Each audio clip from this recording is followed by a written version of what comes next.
All right, ladies and gentlemen, it's time for another guest, another talk. Here at Game Days, we are really, really lucky to have developers coming from studios that either announced or launched a new project. They have one thing in common. They're all coming from UK. We had here Us2 Games doing Postmortem really shortly after launching Monument Valley 2. We had here Shedworks few days after they unveiled super amazing trailer at E3. And now our next guest is part of a UK-based Inkle studio that just recently launched award-winning narrative adventure game Heaven's Vault. So please help me welcome Tom Kail. Tom, stage is yours. Thank you very much. Hello. Like you've just been introduced, I am Tom. I am a developer at Inkle. We're a small studio in the UK, and we develop story-based games. All of our games are designed from the top to be wonderful story experiences, and because of that, we create the sorts of stories that you don't normally see in other games. Our best known title is 80 Days, which is an adaptation of 80 Days Around the World, and it won the IGF in narrative a few years ago. Since then, we've been working on Heaven's Vault, which came out last month, and that's really exciting for us. It's by far the most ambitious thing we've ever done. Before I talk to you about it, I thought I'd show you the trailer so you know what sort of game I'm talking about. History is a science. It's the reconstruction of the past. I'm an archaeologist. I dig stuff up. Every ancient inscription I decipher is a piece of the puzzle. Every moon I sail to reveals a new path to explore, and every new discovery can change the story entirely.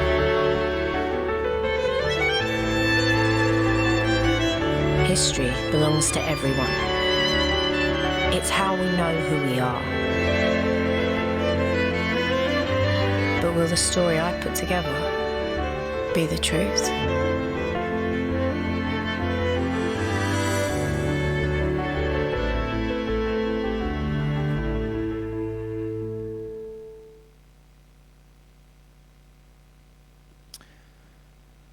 Okay, so we call Heaven's Vault an archaeological adventure game. It opens with a mystery about a missing roboticist, a quest that takes you to the rivers of the nebula on your sail ship.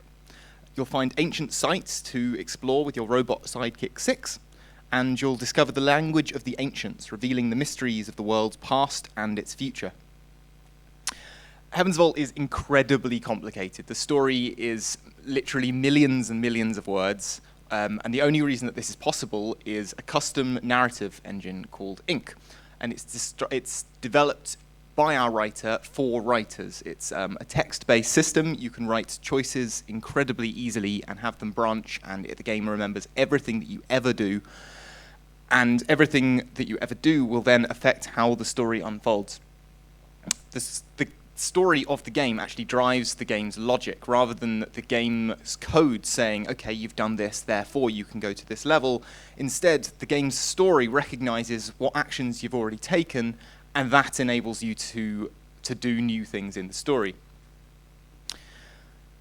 So Heaven's Vault is really weird. It's a really unusual type of story game. There are no objectives. It's playable in absolutely any order. There are no objectives again. There are no resources, there's no experience, there's no health, there's no combat, there are no fail states at all. This is a game that pushes you forward constantly. It's all about the story. The only way that we gate the player is based on what they've learned in the story so far. And it works. We've got some really positive reviews on Steam, and over 50% of our players have finished the game, which is about 15 hours long, which is actually a really great statistic in today's game environment. So we're a story-first studio, but Heaven's Vault was our first console title, and so to fit the expectations of that audience, we consciously tried to design something that had a bit more gameplay in it than our previous games. And at the start, we didn't really know what the game was going to be about. Although we knew what the story wasn't about. This was going to be an archaeology game, but it wasn't going to have guns in it. It wasn't going to have temples with weirdly contrived puzzles. And it wasn't going to have temples that fall down mysteriously as soon as you exit them. So the challenge was to work out what the gameplay actually was. What does an archaeologist do? How do you design gameplay that can entertain the player for tens of hours? Our solution was what you see in the background. This is the translation aspect of the game, and you're doing this all of the time. As you find new sites, you'll find inscriptions written on walls, on pottery, everywhere. And you translate this hieroglyphic language, and by the end of the game, the player will not just have a great dictionary of the words that they've translated, but they should have an innate understanding of how the language is put together, and maybe even to be able to sight read it. This isn't just a word swap like you'll see in a lot of other games that have sort of fictional languages. This is a uniquely designed language. It's got its own formal logic and its own structure, and the way that that logic works even has some impact on how it was made, and that tells you something about the story, although I'm not going to tell you too much about that because that is spoiler territory. So we've talked in the past a little bit about the specifics of how we designed this language and the mechanics around them. But since I can't imagine anybody else in the room is actually developing an archaeological adventure game, I thought it would be more useful to talk to you instead about some more general principles that we picked up about developing gameplay for narrative-driven games. So the first thing I'd like to talk about is the limitations of having both gameplay and narrative at all. Gameplay and stories rarely mix perfectly. There aren't many stories with tight, repetitive loops at their hearts, nor does good game design necessarily create a clear and compelling story. Popular game genres all have very fixed viewpoints. They have scoring systems, they have frequent player death or abstract puzzles, and all of these things, they limit the sort of stories that you can tell. So a crude but effective way of breaking down the various types of games is to think about what their core goals are on a spectrum between gameplay and narrative. And you can plunk yourself somewhere in the middle. God of War is a game that has great gameplay and a great narrative. Or you can just develop really fantastic gameplay like League of Legends. Or you can go on the other end. Killing Time at Light Speed is a game with no gameplay at all, really. It's just a really great interactive story. Because they tend not to share the same goals, the further you move from pure gameplay or from pure narrative, the more control that you'll lose to do whatever you'd like to do in that space. So simply the inclusion of having a game that has health in it will limit the sort of stories that you're able to tell. It sort of implies you've got a game about life and death. You can't tell a romance story in a first-person shooter, and that is a limitation of trying to have both gameplay and narrative at the same time. And you have to be very clever to work around those restrictions. So on the far end are games that are developed entirely to provide compelling gameplay. There are no stories here at all. If we wanted to add a story to chess, for example, let's say we have, at the end of the game, the bishop is going to deliver this rousing speech about the nature of humanity and the futility of war. But to do that, we need to make sure that the bishop doesn't get killed halfway through the game, which we can do. Maybe we tell the AI that it's never allowed to attack that bishop, but you can see how already we've made this really fundamental change to how the game will play, and that might completely ruin the game. So there are still plenty of successful gameplay-first games where the gameplay is at the heart of what they're trying to do, and every decision is made first around how does this affect how the game plays. That have great stories as well, and the trick here is just never to allow the story to compromise with the gameplay. So there's a large part of Overwatch's audience, for example, that cares a lot about the lore that they've created on all of the characters that have these sort of unique cinematics. They've really put a lot of work into this. But the developers have done about as much as they possibly can for Overwatch without changing how the game fundamentally plays. So to do this, they need to move a little bit further along the spectrum. These are games with their gameplay first, but they have an incredibly strong narrative focus. And here are some of the most beloved game characters in recent history. And these games tend to blend really well. Their stories blend really well into their gameplay. But they have to make concessions to make this work. There are better shooters out there than Red Dead Redemption, and partly that's because of their setting. Some shooters work really well when the bullets, say, move slowly so that you can dodge them, or when they have a wide range of weapons. There are only so many machine guns in their setting, and there's not really anything that they can do about that. And this is also a reason that we so commonly see the same sort of genres. If you start with this base of having a kind of action-adventure game template, you can only really tell war, adventure, and horror stories. And so the further you go along while still starting with gameplay, the more you'll start to see cracks develop, and you can use this to your advantage. But for the most part, you'll start creating stories that they conflict with what the gameplay is about. A classic example is that Nathan Drake is a murderer. He kills thousands of people. And that's not really in keeping with his character, which is a sort of light-hearted, roguish kind of character. But this doesn't really take the player too much out of the experience, so it's sort of forgivable. But then there are games that push it a little bit too far. So I think arguably the first Tomb Raider reboot is this game about Lara being a survivor. And within about an hour, she's already started sort of murdering people, and it undermines her character, which is a little bit less light-hearted. So when the needs of the gameplay and the needs of the story pull too hard in opposing directions, the player can start to realize that their actions don't really fit in the context of the story.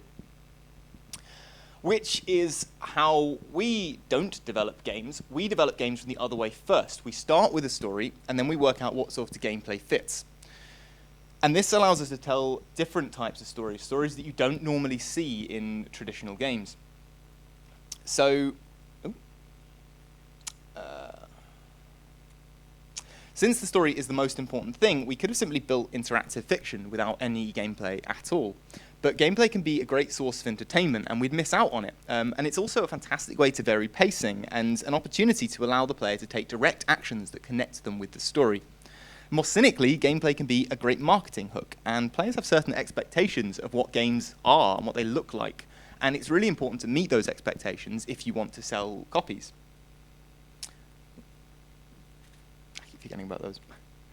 So whenever we have a theme that we want to explore, the first question that we ask ourselves is, what does the player do?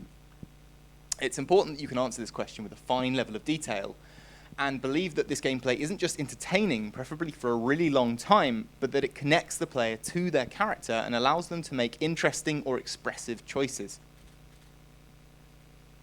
So when developing gameplay that represents an in-world action, we're faced with a decision. How literally should that gameplay represent the action?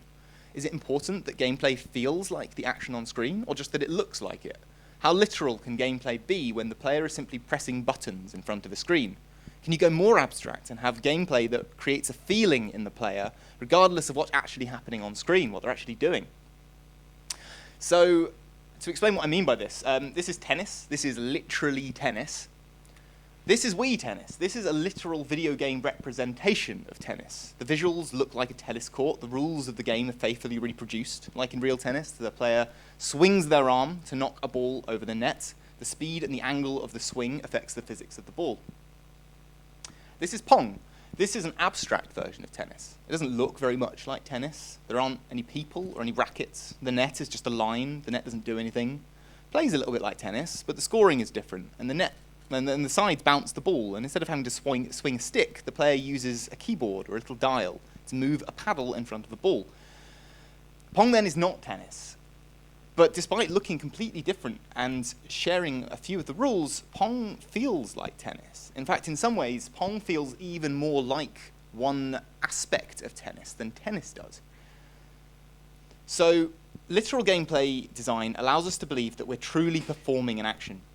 Wii Tennis is not tennis, just as Guitar Hero is not guitar, but they're so effective that players can easily slip into that fantasy. And this sense of realism of really doing something is really popular because it's centered around the player. And this is really important for some game genres, for simulations, for immersive games, for realistic games. Some of the most popular genres that we have are war games and racing games, both of which are deliberately very literal representations of the thing that they're simulating. In fact, so very much so that that modern controllers are literally designed around making those paddles feel like the triggers on a gun or like an accelerator pedal. Narrative-driven games rely on systems to represent a conversation between characters. In the real world, we communicate with our voices and with our bodies, but even if we wanted to make games where we literally talk to our computers, we don't really have the technology. But fortunately, humans came up with this clever thing called writing, and it's so effective that when you learn it, it's impossible to see text without hearing it in your head. Some games even go the extra mile by making the games even more literal, and they skin their game to look like something that would fit on the interface that it's designed for. So this is Bury Me My Love, which looks like a messaging app on your phone. It feels like the real thing. It's incredibly realistic by design. But you can do the opposite too. You can do incredibly abstract communication, and in some ways it can be just as, if not more, powerful. You can capture the essence of communication really effectively.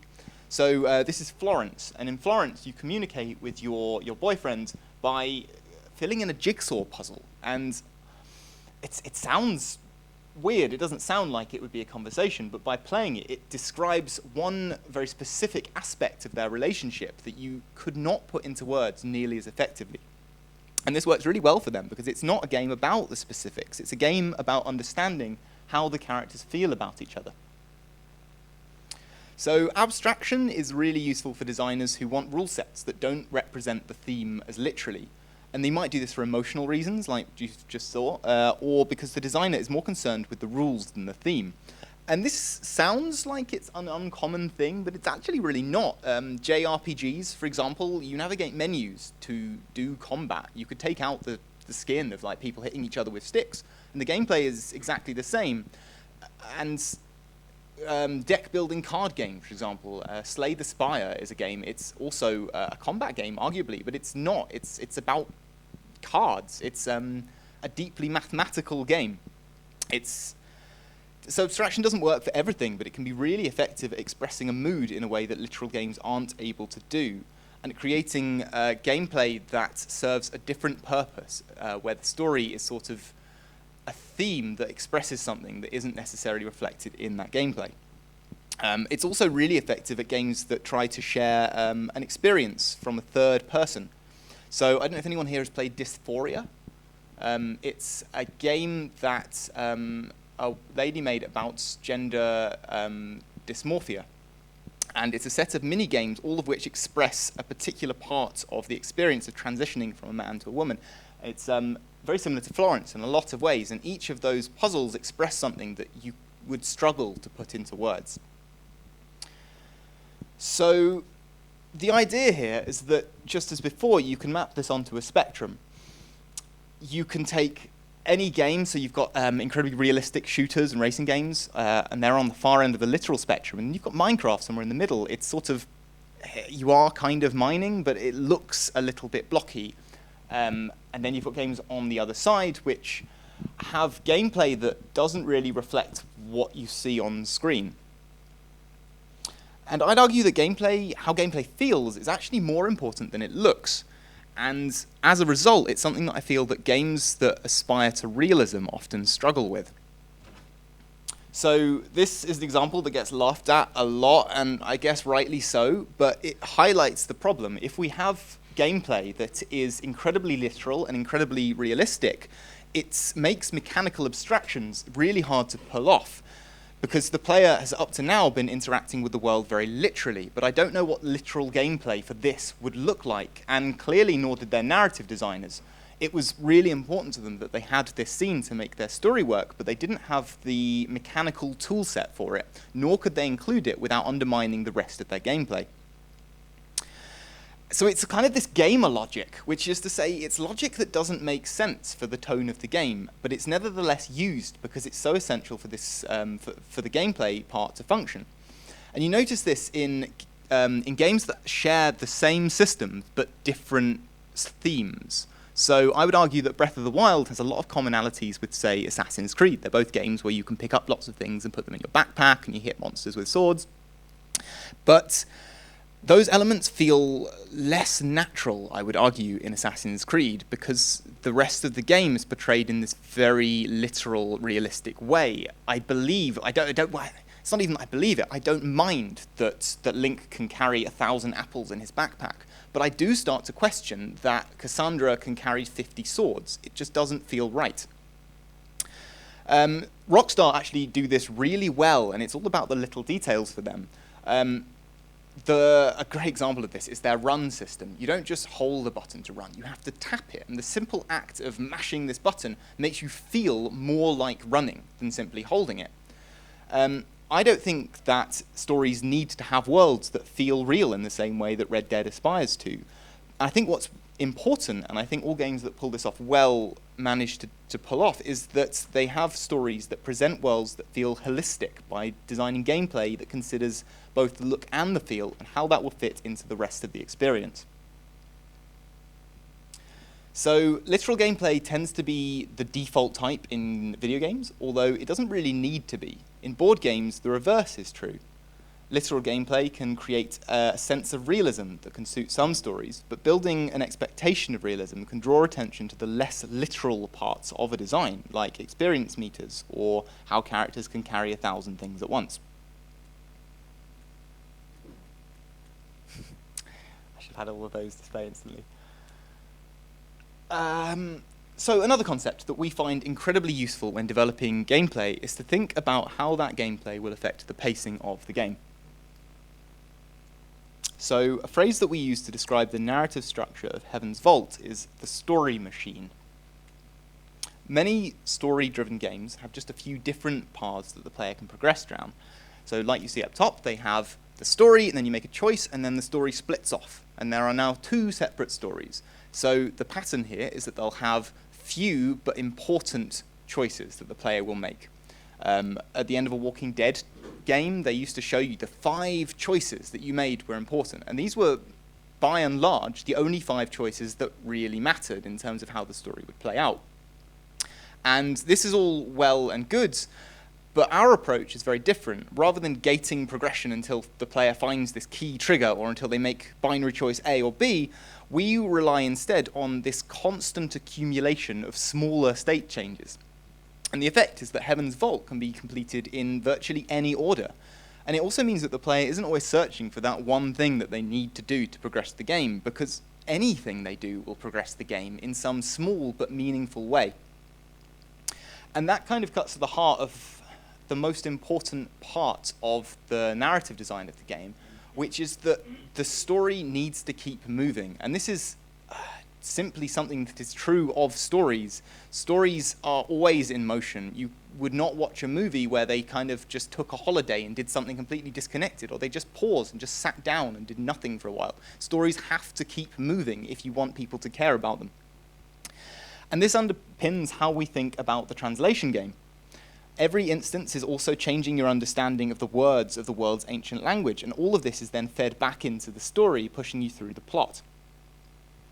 And this is a really unusual quality for gameplay to have, because most types of gameplay are designed to prevent you from moving forwards. You think of puzzles, you think of games, they are blockers, they're there to set you back. But for a story-first game, we think it's utterly critical that the story never stops. You want the player to keep moving forward. And we have a gameplay pattern that we think is utterly essential for developing this kind of gameplay, and we call it the activity. To describe what I mean by that, it relies on this taxonomy of interactive forms that goes well back to the 80s. It's a way of breaking down what games even are. So the idea is that you have, you add from the base template form, interactive form, which is the toy, it's just something that you play with. You add a goal, and then it becomes a puzzle, and it becomes something that you think about, that you have to solve. But when it's solved, it's done. Then you add conflict, and then it's something that you can compete for. Somebody is going to win. And then finally, you add a competitor. You're trying to stop each other from winning. And that's the most complex form of game. So each lens builds on the last. And it's kind of a slightly primitive breakdown, but it's absolutely true. And it's sort of why we're able to say, look at The Sims, and we can say, oh, well, this is not really a game. It's more of a toy. It's something that you play with. It's got objectives, but you don't necessarily need to follow them. And before we get too caught up in definitions, it's really important just to remember that this is not prescriptive. This is a way of thinking about gameplay. It's not necessarily, all games have to be like this. But what we noticed about this is even though we tend to think of, real games as having many of the elements in contests and games, is that actually most of the gameplay in AAA narrative-driven games don't really fit into any of these categories at all. So let's take Uncharted, because it's a really good example of how you'd build an archaeological game when the focus is more on the game side of the game's narrative divide that I showed you earlier. So outside of cutscenes, you can break down Uncharted into 4 distinct areas of gameplay. You've got the combat, you've got the puzzles, you've got the climbing, and then you've got exploring. So the combat is definitely a game. The enemies are shooting back at you. It's really fun, and it's arguably the part of the game with the most friction with the story. It's that common joke again, that Nathan Drake is a mass murderer. And sort of the reason that we joke about this is because the story doesn't really reflect it at all. The story basically just pretends that none of this happened. You do this combat sequence, and then he just kind of goes, whew! He could have been doing anything. You could have cut that out, and arguably the story would have made more sense. And it's not just that it's this thing that distracts from the story, it actually makes it harder to play the story. It's every time that you get shot, you lose health, and you die, and then you have to go back to the start. And it's not just undermining the message of the story, it's actively making you replay parts of it. So it's really difficult to find a genuine narrative affordance for a game as we define it like this, because it's pretty much the only narrative genre that regularly presents the protagonist with a game that they're actually allowed to lose. The only narrative genre that regularly presents the protagonist with a game that they're allowed to lose are sports narratives and, to a lesser degree, war narratives. Most stories are not about games. And I don't want to make this sound like an unsurmountable problem, because it obviously isn't, but there is definitely friction here. And I think that because designers often see this type of gameplay as essential for reaching a large audience, that we don't see many interactive dramas or romance stories or any of the other multiple stories that exist in the real world that games just can't or don't do. So the next form is the puzzle. For us, puzzles have basically the same problems as games, in that they prevent the story from moving forwards until the player works out what to do next.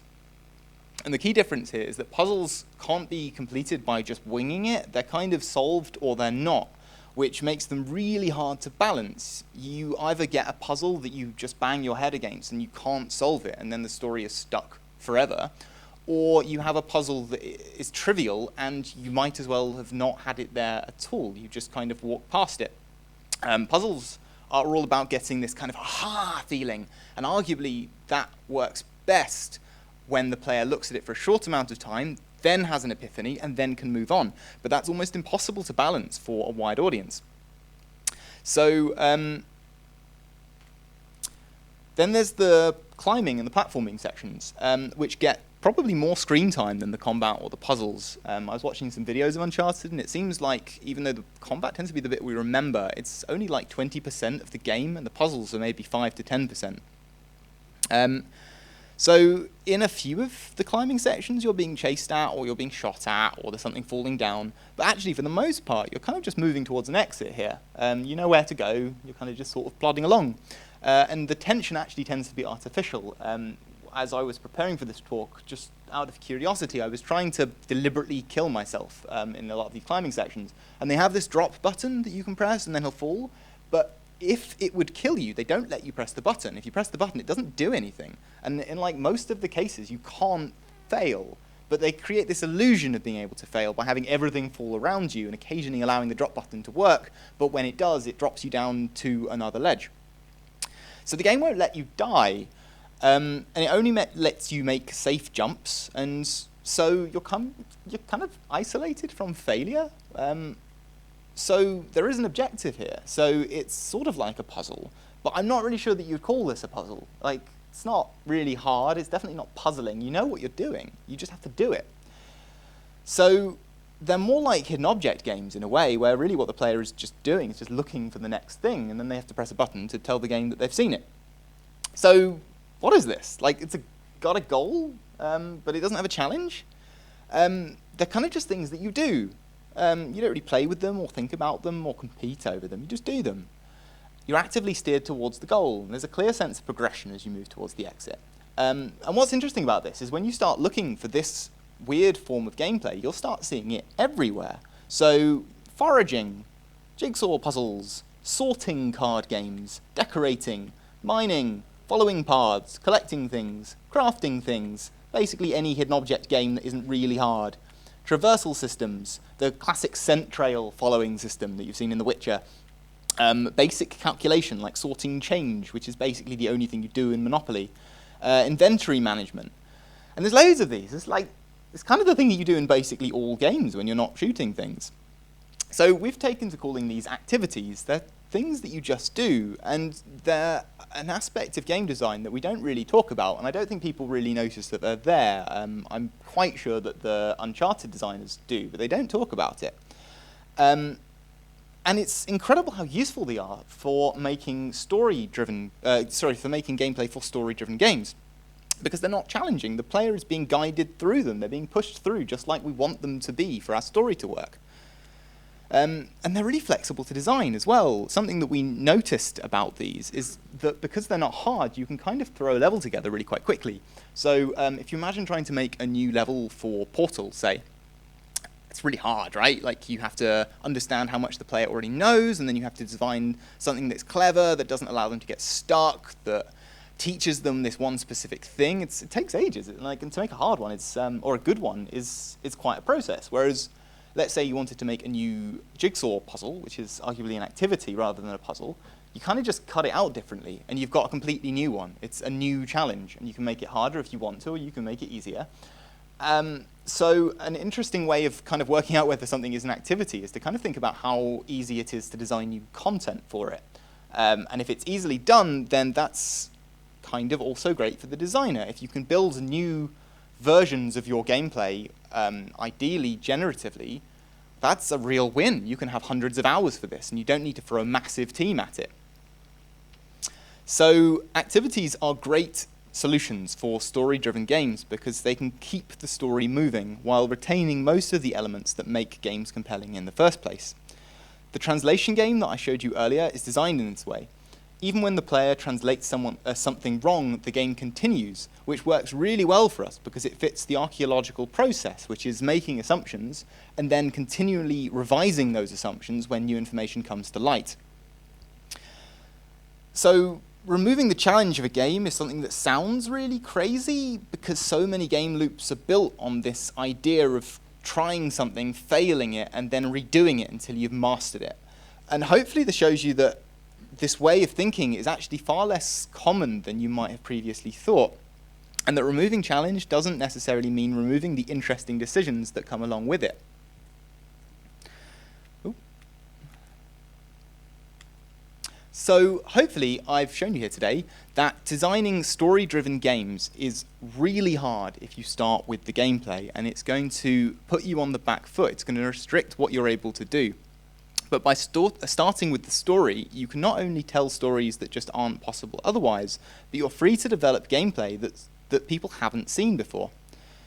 Although it's a good starting point, gameplay doesn't need to look or even feel like the thing that the gameplay is trying to represent, and this can be leveraged to make gameplay that communicates a message without using words at all. Likewise, every story is about change, and you should take care when developing gameplay that prevents the player from moving that story forward. Okay, that's me. Thank you very much.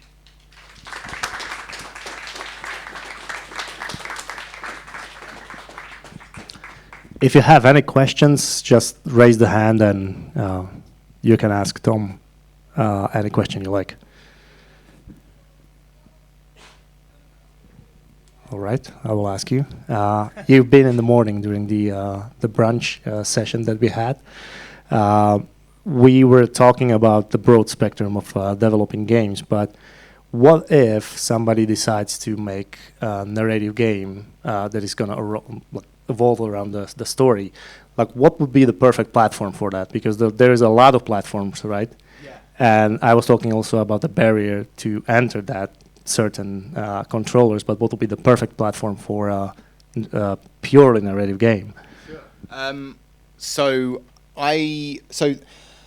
Inkle's history originally was spotting a gap in the market. The iPad had just come out, and the iPad is a brilliant medium for text-based games. It's kind of like a book, and at the time that the iPad had just come out, it was exciting. People were buying them just because they were new and interesting, and people were spending a lot of money on the App Store. And so Inkle's sort of original reason for existing was to fill that gap. And so we made the Sorcery games, and then we made 80 Days. It seems like recently the market has kind of pulled out a little bit. But with Apple's new subscription service, we're kind of increasingly interested in moving back onto that platform. It's a device where people don't have expectations about what games need to be. And so you're free to experiment and do whatever you'd like. So yeah, I believe in mobile. All right, perfect. And what's next for Inkle? Like in next thing. I'm afraid it's all top secret. Okay, perfect. Great stories. I hope that we will see something really, really soon. So thanks, Tom, for being with us here today. Thank you.